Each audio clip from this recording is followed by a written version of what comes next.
نعيب زماننا والعيب فينا وما لزماننا عيب سوانا. يقول صديق صاحب القصة: صديقي خرج من الإعدادية، ما قدر يواصل دراسته بسبب الوضع الاقتصادي، وخرج يشقى مع أبوه، شقيله ما أدري كم سنوات ما بش فايدة، فقرر إنه يغترب. دخل السعودية واشتغل له سنة، حصل له قرشين وروح. وصل يشتي يخطب بنت عمه التي بيحبها من صغره، بنت عمه أخو أبوه، فصار هو وأبوه يخطبوها. قالوا البنية عادها بتدرس وهي شاطرة في الدراسة، جابت أوائل في ثالث ثانوي، جابت أوائل وعاد يشتوا يدخلوها الجامعة ويشتوا كذا. قال ما عندي مشكلة، تدرس وأنا برجع أغترب، لو ما تكمل الجامعة 4 سنوات وارجع أتزوج. قالوا تمام.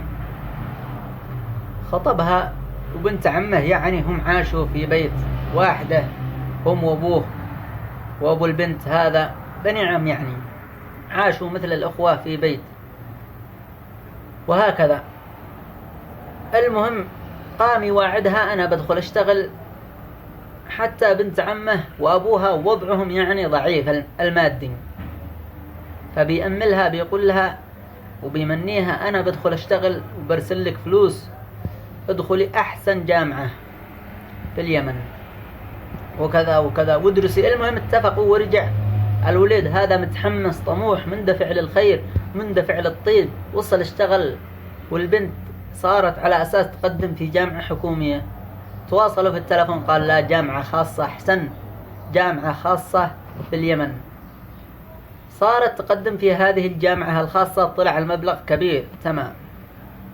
فقال مش مشكلة، معليش. كلم راعي العمل الشخص السعودي الذي بيشتغل معه، شرح له بالوضع، فتعاطف معه الرجال السعودي هذا بيض الله وجهه، وأكرمه بفلوس مقدمة من رواتبه، يعني مقدمة حق سنة، وزاد جاب له منه، ورسلها للبنت هذه.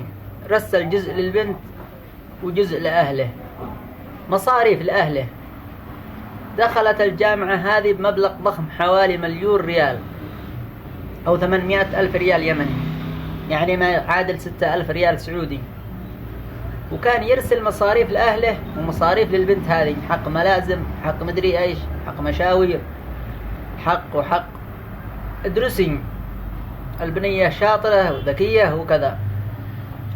وكذلك الرجال مكافح شاقي وغير متعلم، لكن متعلم القلب، متعلم المبادئ والقيم والأخلاق والكرم والجود والنخوة، وعاصب على بطنه، ما بيمني نفسه حتى حلبة عصير، يكد بالقروش ويحفظها، ويرسل جزء لخطيبته تدرس، وجزء لأهله السنة الأولى والثانية والثالثة والرابعة، بيرسل لهم مصاريف، وجزء يجمع يروح يتزوج به. كملت ال4 سنوات وجاء موعد تخرج خطيبته من كلية الطب، جابت أوائل، وحتى بدلات كانت قيمة ملابس وقيمة كذا، وأهلها والكل يعني كان رجع يقولوا كان يساعد من تلقاء نفسه على قولهم في الأخير. قالوا ما حد طلب منه، حد قال له مو من نفسه الذي كان بيرسل. المهم جمع كل الفلوس ومسافر يحضر حفل تخرج ويتزوج. وصل حضر حفلة تخرج وزار بني عمه وهكذا، سلمت عليه خطيبته ويده شاحبة من الشقاء والسمنت. بتقول البنت لأمها: يا أمه أنا بتزوج هذا. البنت في كلية الطب في الجامعة، في زملاء، شافت شباب جنتل، وهذا شاقي ماشي جنتلة في الملابس ولا موضة، الملطة المشطة مشي أنيقة، وكذا الحلاقة ماشي سكسوكة. بتزوج هذا أي ولد عمي فوق عيني وراسي. لكن قالوا له هذه البنت ما عاد تبغاك، وأهلها نفس الشيء، يعني لأنه تقدم لها من قبل زميل خريج طبيب أو دكتور وقد هم موافقين عليه، ووضعها المادي تمام وهكذا، ورغبة البنت. قالوا له ماشي.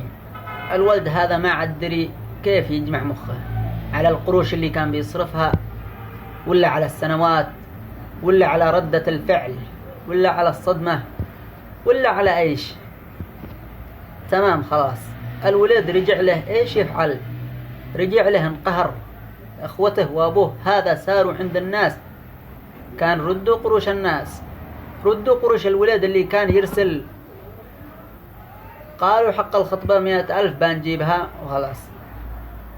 أما هذيك هو كان يرسل من نفسه للبنت قيمة دفتر، قيمة ما حد طلب منه، حد طلب منه.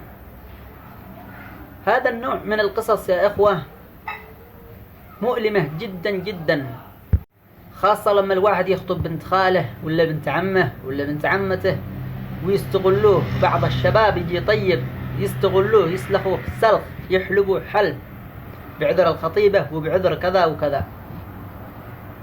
بس مش في الخطبة، حتى بعض الأغارب يستغلوا الشخص الطيب.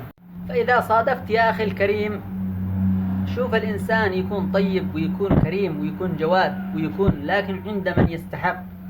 إذا صادفت من هذه النوعيات وبتصادف مضمون إنك بتصادف، وكثير جدا من أقارب، من قريبات، من أصدقاء، من أصحاب، من جيران، من قد يرق قلبك، قد تعطي من نفسك أو قد يطلب منك، وقد إذا كان من النوع الذي ما يثمر فيهم المعروف، والذي ما يقطع فيهم الجميل، اقطع صلتك بهم مهما كانوا غالين على قلبك، مهما كانوا أعزاء، مهما كانوا قرب لك، اقطع عليهم حتى السلام.